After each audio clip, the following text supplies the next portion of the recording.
Friends, welcome to cookie do kitchen. இன்றைக்கி நம்ம cookie two கிச்சனில் ஒரு சூப்பரான சிக்கன் பாஸ்தா எப்படி செய்கிறதுன்றதை பார்க்கலாம். கிட்ஸ்க்கெல்லாம் ரொம்ப பிடிச்சமானது இந்த சிக்கன் பாஸ்தா. டெய்லி லஞ்சுக்கும் இல்லைன்னா கிட்ஸ் லஞ்ச் பாக்ஸுக்கும் என்னடா பண்ணி தரதுன்னு யோசிக்கிறப்ப ஜஸ்ட் ஃபார் அ சேஞ்ச் இந்த சூப்பரான ஹெல்த்தியான சிக்கன் பாஸ்தாவை நீங்கள் செய்யலாம்.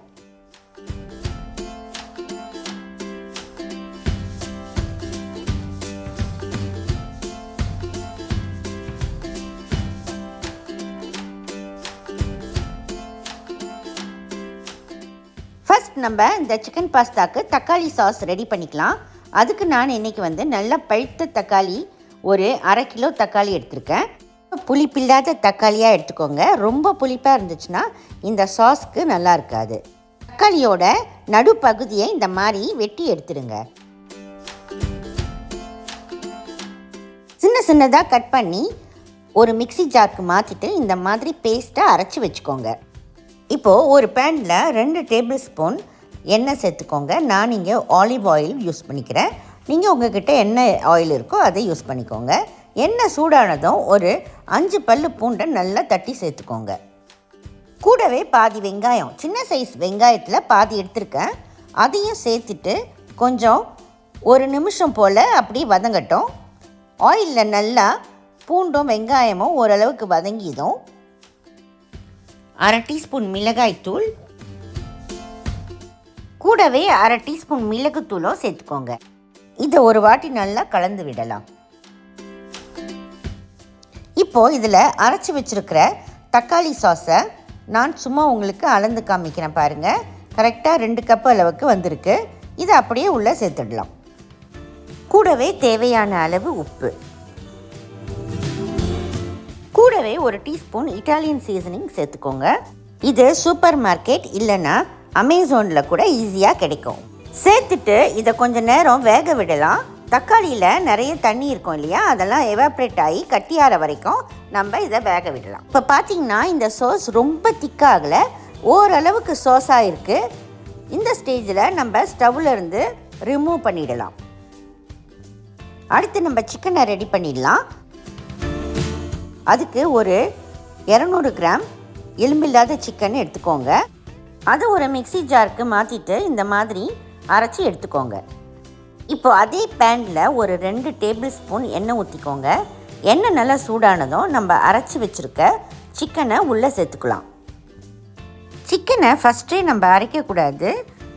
நம்ம ப்ரிப்பேர் பண்ணுறதுக்கு முன்னாடி தான் நம்ம அதை அரைச்சி எடுத்துக்கணும். கூடவே 1/2 டீஸ்பூன் மிளகாய்த்தூள், கடைசியாக தேவையான அளவு உப்பு இந்த சிக்கனுக்கு ஏற்ற மாதிரி போட்டுக்கோங்க. இப்போ பார்த்திங்கன்னா இந்த சிக்கன் நல்லா வெந்து வந்திருக்கு. இப்போ இந்த ஸ்டேஜில் கொஞ்சம் சோளம் 1/4 கப்பு, கூடவே குடைமிளகாய் சின்ன சின்னதாக கட் பண்ணி வச்சுருக்கேன். நம்ம வெறும் சிக்கன்லேயே பண்ணலாம். கூட காய்கறிகள் சேர்க்கும்போது இன்னும் டேஸ்ட் உங்களுக்கு நல்லாயிருக்கும்.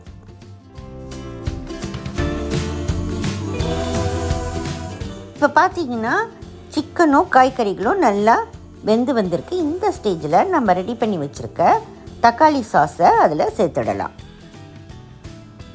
சேர்த்துட்டு ஒரு 2 நிமிஷம் இது நல்லா கொதிக்கிட்டோம். நம்ம அதுக்குள்ளே பாஸ்தாவை ரெடி பண்ணிடலாம். ஒரு பாத்திரத்தில் தண்ணி கொதிக்க வச்சுக்கோங்க. 1 டீஸ்பூன் உப்பும் 1 டேபிள் ஸ்பூன் எண்ணெயும் ஊற்றிக்கோங்க. நான் 150 கிராம், அதாவது 2 கப்பு பென்னி பாஸ்தா எடுத்திருக்கேன். அதுக்கு உங்களுக்கு எந்த வடிவில் வேணாலும் நீங்கள் பாஸ்தா எடுத்துக்கலாம். தண்ணி நல்லா கொதித்து வரும்போது நம்ம எடுத்து வச்ச பாஸ்தாவை உள்ளே சேர்த்துடலாம். சேர்த்துட்டு ஒவ்வொரு டைப் பாஸ்தாவுக்கும் அந்த பேக்கெட் மேலே டைம் கொடுத்துருப்பாங்க. பேக்கெட் மேலேயே மென்ஷன் பண்ணியிருப்பாங்க எவ்வளோ டைம் நம்ம கொதிக்க வைக்கணும்னு. இதில் 8 நிமிஷம் போட்டிருக்கு. ஸோ 8 நிமிஷம் வேக வச்சுக்கலாம். இப்போது நம்ம பாஸ்தா பண்ணும்போது அந்த பாஸ்தா ரொம்ப குழஞ்சிடக்கூடாது. அதோடைய டெக்ஸ்சர் கரெக்டாக இருக்கணும். ஸோ நீங்கள் ஜாக்கிரதையாக பார்த்து பண்ணுங்கள். பாருங்கள், இப்போ கரெக்டாக வெந்திருக்கு. இந்த ஸ்டேஜில் நம்ம வடிகட்டி வச்சிடலாம். நான் எப்போதுமே பாஸ்தாவை வடிச்சிட்டு உடனே சாஸில் எடுத்து நான் போட்டுடுவேன். இல்லைன்னா உங்களுக்கு ஒன்றோட ஒன்று ஒட்டிக்கும். நம்ம சாஸோட வாசனை சும்மா கம்ம கம்ம கம்மன்னு அடிக்குது. இப்போ இந்த ஸ்டேஜில் நம்ம வேக வச்ச பாஸ்தாவை அதில் சேர்த்துட்டு ஒரு 2 நிமிஷம் நல்லா மிக்ஸ் ஆகட்டும்.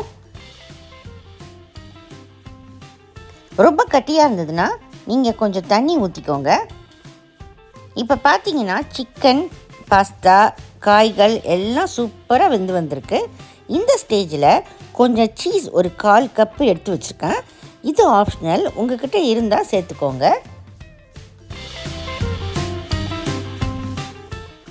நம்ம நல்லா கலந்து விட்டோன்னா ஒரு க்ரீமியாக இருக்கும் நம்ம பாஸ்தா. நம்ம சீஸ் சேர்க்கறதுக்கு முன்னாடி ஸ்டேஜ்லேயே நம்ம ஆஃப் பண்ணிடலாம், அதுவும் நல்லா தான் இருக்கும். ஒருவேளை உங்கள்கிட்ட சீஸ் இருந்தால் நீங்கள் சீஸை சேர்த்துக்கோங்க, ரொம்ப டேஸ்டியாக இருக்கும். சேர்த்துட்டு நல்லா கலந்து விடுறப்ப அந்த சீஸெல்லாம் உருகி பாருங்கள் எவ்வளோ சூப்பராக வந்திருக்குன்னு. சுட சுட நம்ம சிக்கன் பாஸ்தா ரெடி.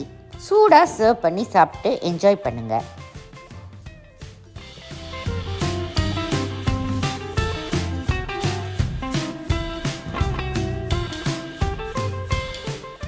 இப்போ நம்ம டேஸ்ட் பண்ணி பார்க்கலாமா? சூப்பராக இருக்குது. உங்களுக்கு இந்த வீடியோ பிடிச்சிருந்தா குக்கி டூ கிச்சனுக்கு மறக்காமல் சப்ஸ்கிரைப் பண்ணுங்கள். பாய். சமைப்போம், ருசிப்போம்.